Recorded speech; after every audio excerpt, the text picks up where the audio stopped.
want to introduce Rabbi Kleinbaum, who will say a few words.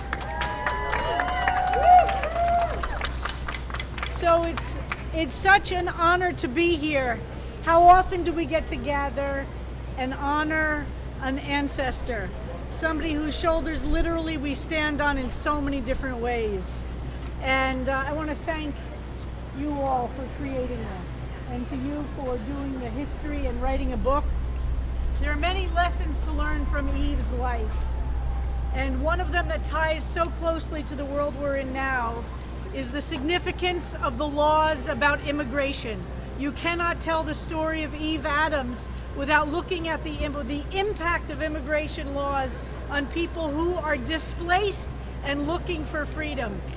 Eve came to this country in 1912 during the sweet spot between 1881 and 1924, when Eastern European Jews could leave the Pale of Settlement and could come into the United States with almost no legal barriers except a medical exam. You couldn't be a criminal and you had to be healthy. So that's why everybody got their cheeks pinched a lot in Ellis Island so the children would look healthy. But there were no quotas on Jews or anybody from Europe until 1924. So between 1881 and 1924, about 2 million Jews took advantage of that liberation train, got out of economic and political and social discrimination of Tsarist Russia. And like Eve Adams, she came as part of a huge wave of Jews looking for freedom, economic opportunity, and liberation.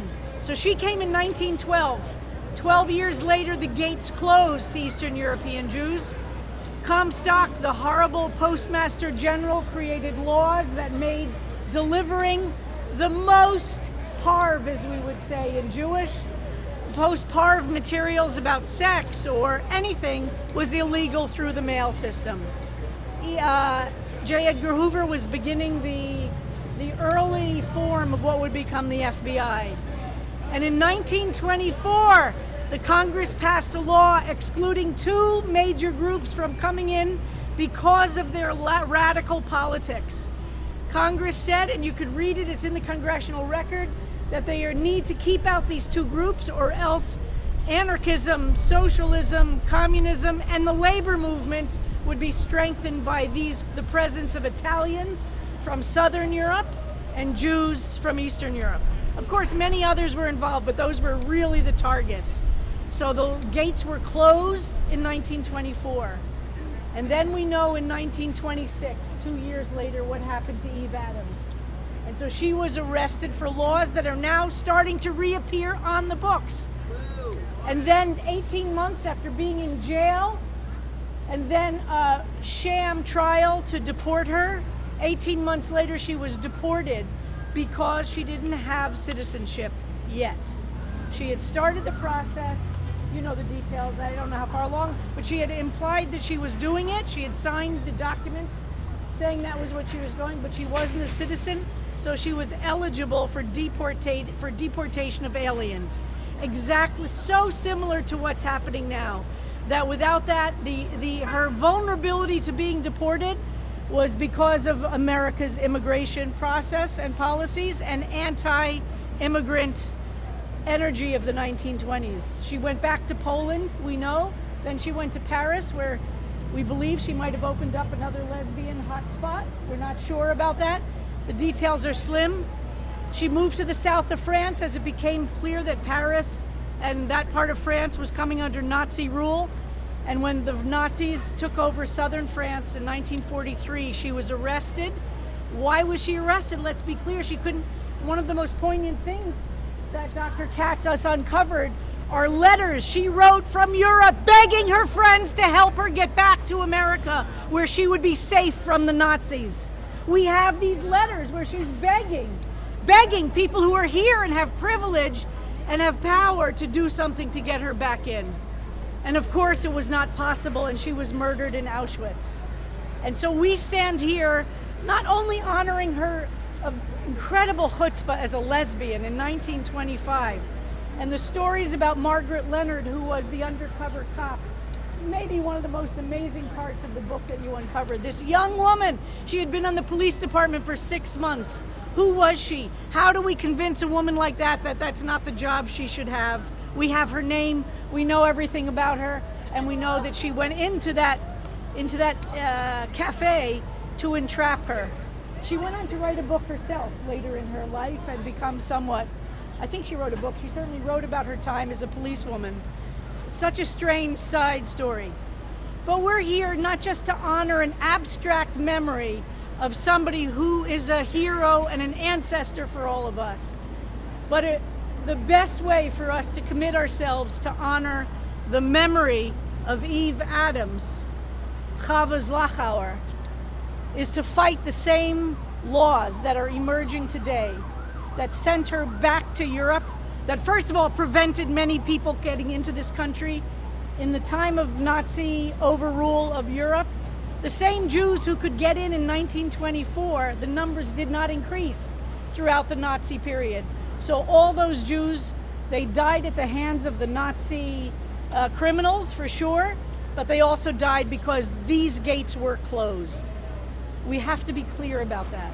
So we who are alive today, I personally feel like my commitment to fighting for immigration rights is now rooted in my newfound love of Eve Adams. Ken and I were talking, we don't think anybody has ever recited Mourner's Kaddish for her. So this might be the first time in history that Mourner's Kaddish was recited for her. Her family, for her. Her brother survived he went to Palestine early before the war, and he couldn't find out any information about her. And I think it was his grandson, am I right, Ken?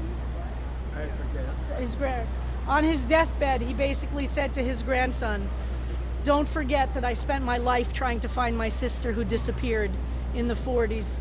Please honor our family by continuing to do this research and find out what happened to my sister, Chava Eve Adams." So we're grateful to all the people along the way and to this incredible organization which makes sure that invisible history is made visible. And that happens when people write books, write articles, interview. And I want to say one other thing in Eve's memory. Write your own stories. Everybody, become writers. Don't wait for somebody else to write your story. Your story matters.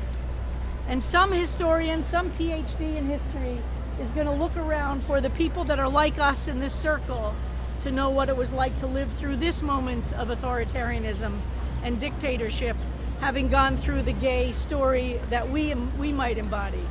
So take that seriously. Lisa, so great to see you.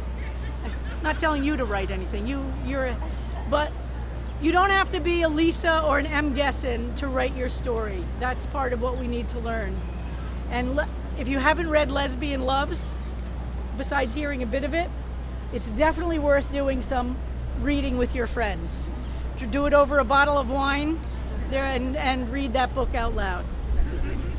So we remember Eve Adams, who died in 1943 in Auschwitz-Birkenau, the death camp, and whose memory as a Jew, as a lesbian, as an immigrant, as a multiple migrant who was looking for safety and home and peace, we remember her.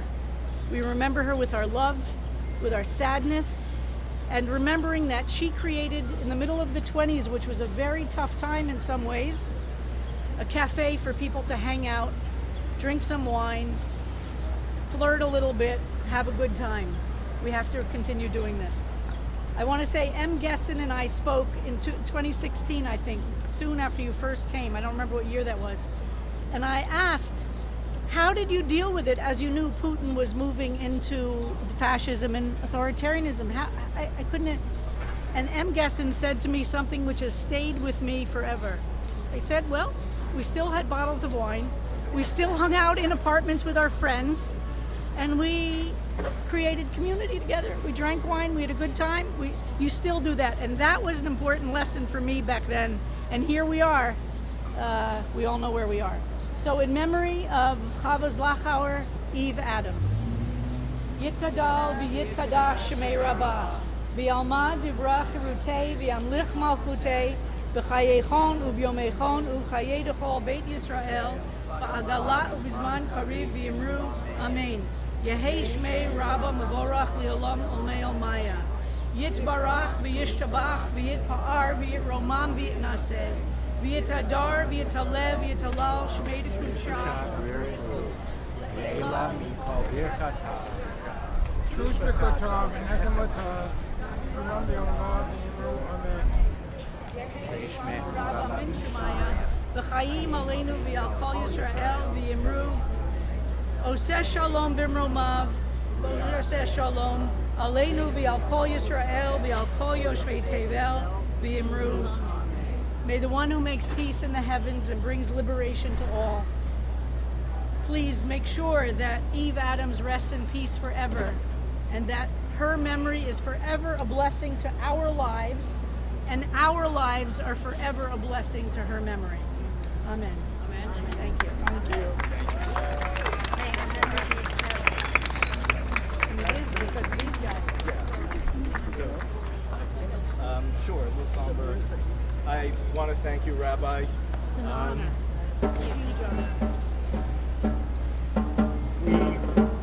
We have this moment to acknowledge Eve and thank you for coming, because this is so important. And I just want to thank you for witnessing this and being part of it and lifting us up to do the work. So thank you all for coming. Thank you, Jonathan. I want to thank Christiana and Nick from Pena Porta, who pushed us along to coordinate this, and for Ethan Brown, who's our extraordinary employee, assistant, gadfly, gadol, but just to honor Eve and all the people that participated tonight. Lisa, Michael, and Emily, and Eve, and Ira and Ani. So thank you. And we can end on a more solemn note, but just to memorialize Eve for who she was. So thank you all. Thank you. Thank you. Anyone like a commemorative pin? We have them.